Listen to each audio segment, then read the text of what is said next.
আসসালামু আলাইকুম প্রিয় সাংবাদিক বন্ধুগণ। আমি হানজালা মানুষ আসলাম। কলেজ ও স্কুল এগুলা বিভিন্ন প্রোগ্রামে আমি অংশগ্রহণ করছি, হাট বাজারও গেছি, নমাজও গেছি। আমার কোনো জায়গাতে আমি আটকেছি না, ইনশাল্লাহ।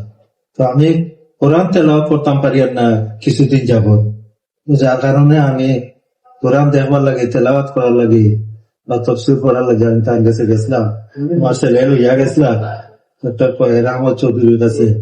তাই না আমার ভুলভাল চিকিৎসা করিয়া আমার দুটা চক্ষুর আমার আজকে শান্ত করিচ্ছেন, লাইন করিচ্ছেন। আমি আমি আপনারা শরণাপন্ন হয়েছি। আমি যদি ফার্দার কোন চিকিৎসা যদি তাকিয়া থাকে আপনার মাধ্যমে, আপনারা পরিবেশ সৃষ্টি করবার।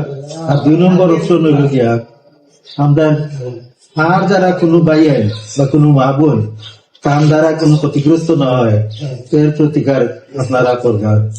ওখানে আমি শেষ করলাম। আসসালামু আলাইকুম।